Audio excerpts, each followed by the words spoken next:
Wag naman natin sabihing tumakas, kayo naman talaga 'no. Kaya nga, Ganito na lang, mm. Ano? ano lang, umalis ng bansa, lumipad sa gitna ng investigasyon. Impeachment. Actually, dalawa yung investigasyon, eh, 'di ba, dun Oo. sa anak.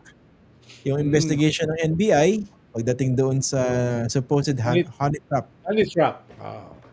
laban kay Recto. Tapos yung isa, kasama niya yung kanyang nanay. Actually, mabigat Mm. din yun, eh, 'no? Yung, Yes. plunder. Mm. Tatlo kasi yung parang components nun, eh. Una, how they were able to get the franchise. Na Yes. sinasabi ni Boeing, may conflict of interest, 'di ba? Mm. Tapos kasama pa diyan yung statement ni Atienza Oo, na indeed ginamit yung kanyang posisyon as a head ng Finance Committee. Finance Committee ng Senate para kumbinsihin yung mga kuan na suportahan yung franchise. Yung ikalawa, yung non-delivery Mm. ng mga commitments ng franchise. Diba? Doon sila sinisingin yata ng 10, 25 billion yung 10 billion non-delivery. muna yun sa ombudsman, pero I think separate pa yung sinisingil ng Department of Energy. Yung kay Secretary Garin. Tapos yung Mm. ikatlo, yung hindi na nga na-deliver, binenta pa yung franchise. Kumita pa. Diba? Kumita pa. So, hindi ko alam kung ano yung pinakamalakas doon sa tatlo na yun. Pero parang Mm. ginambol na eh ni Boying. At galit na Mm. galit siya. Natawa ako sa statement siya. Ano kala nila? Sila may-ari ng araw. Pabalagbag mo eh. No? para, para mainit na ulo. No? Naalala ko yun.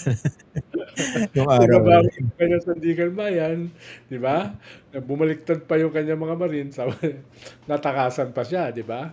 Ay, hindi pala tumakas. Lumipad Lumabas lang, na. lumipad. Mm. Hmm. Medical leave daw eh. Sabi ni Lauren eh. Medical leave. Pero kahit kasi medical leave, no? Kailangan ka humingi ng permiso sa Senate President. Kailangan mo Mm. ng papel na ipapakita sa Bureau of Immigration paglabas mo. High Mm. government official ka eh. Hindi ka basta-basta pwedeng lumabas nang walang letter ng iyong immediate superior, which is the Senate President. Eh sabi ni Mm. Win Gatchalian, wala naman daw siyang binigay. Eh, paano Oh, nakalabas? eh di syempre, takot lang nung Bureau of Immigration na nakaharap niya. Pero dapat i-sanction yun, ha? Yung BI na pumayag sa kanya lumabas na walang permiso ng Senate President. Ano bang basa natin dito sa kinasasadlakang issues nitong mag-inang Lauren at saka Leandro? This overall political context that we have now. Well, sasabihin na naman nila siyempre, selective justice, they are being persecuted, di ba? Pero halimbawa, itong usapin ng solar power, dati pang issue yan eh. Dati pang Mm. issue yan eh. Actually, nung naaprubahan yan, pinapanood ko pa yan eh. Yung Senate hearing. Sabi ko nga dito o sa ibang interview na, biro mo, inaprubahan, nationwide franchise, walang AOR, walang location kung saan ilalagay. Parang blanket. Sabi ko, ngayon ako nakakita ng gano'n na franchise, no? Pati yata yung So, capitalization questionable, hindi ba? oo. Tapos sabi nga ni Atienza, nagsimula sa 1 million, biglang nung nahalata, ginawang 1 billion para sa multi-billion na peso project. Diba? Yung gano'n eh, maraming red flags. Pero, siyempre, minadali, inaprubahan. Alam ko, pati si Senator Drilon, kina-question niya noon eh.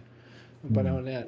At of course, medyo, bagamat hindi naman proven, na-link din si Lauren dati, di ba? Diyan sa Napoles. Na-link siya dati. No? Allegedly. Hindi ko maalala saan eh. Hindi ko na Di ba maalala. yung sabi pa ni Louie, yung meron dong nakalagay na ang code name ay Dahon. Okay, okay. Merong Pogi, di ba? Tapos May sexy. merong Dahon, di ba? Mm. Although hindi naman proven 'yon, no. Pero nung panahon na 'yon, parang yung umiikot na chismak ay alam mo na, no? Yan ang problema sa mga chismis eh, di ba? Mm. Pero So nga, hindi siya bago dito sa ganitong klaseng mga controversy. No? actually sa totoo yan eh, no? Matagal ng issue yung solar na yan. Problema, sila yung nasa kapangyarihan, kakampi na rin yung Pangulo nun. Mm. Hindi sinilip yan eh. Di ba?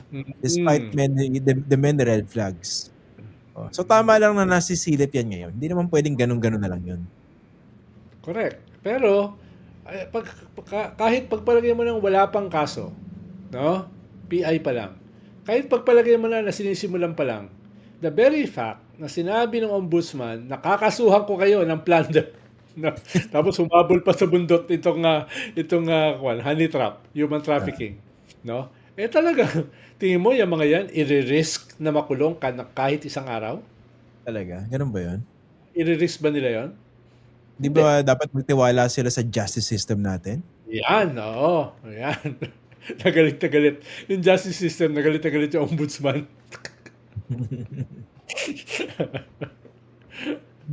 Medyo nakakamiss lang si Senator Loren kasi wala siya dun sa... 3 araw ba siya nawala dun sa impeachment trial? 3 araw na wala, nahanap siya. Kailan kaya siya nakatakdang bumalik? Sabi ko, ang kanyang sick leave hanggang A5 lang. 3, 4, 5. A7 na ngayon, di ba? A8 na bukas.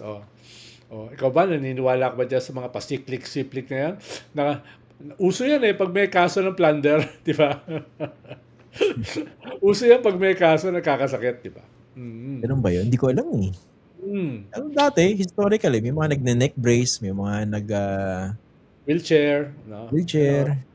Nagiging busy yung Makati Med, yung St. Luke's. Yan. Siyempre, pwede i-claim nila political persecution, inaano sila, dinidiinan, selective justice. Pero hindi naman pwedeng sabihin gano'n lang yun sa bigat ng issue dito sa mag-ina hindi ba? Tsaka flight is an admission of guilt. Di ba? Ha? Ganun ba yun? Di ba? Tapos lilipad ka pa kung nasaan si Saldico. Mag-uusap kaya sila? Magkakape kaya sila? Ano bang epekto nito dito sa dynamics dyan sa Senate impeachment trial? Kung wala itong si Loren. So, parami na mabawas, di ba?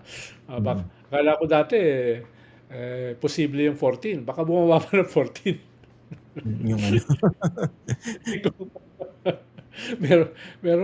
meron pang dalawa na pwede makasuhan, di ba? May dalawa pa doon. May dalawa pang namumuro.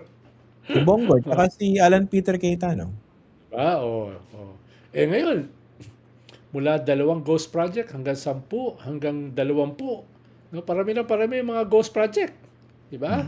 Tapos pati yung nabalitaan ko, hindi lang ghost project, pati yung reclamation. No? Pati may reclamation pala ron, no? Sa Taguig. At mukhang yung reclamation, meron nang nakikinabang. Meron nang nagbenta ng mga na-reclaim ng mga lupa. So, pag yan ay binawi, yung permiso dyan ng Philippine Reclamation Authority, maraming malulugi dyan. Maraming mayayari. Sino kaya ang may-ari ng mga reclamation na yan? Sino kaya ang namili ng mga lupa dyan? No? May hula ka? Wala eh.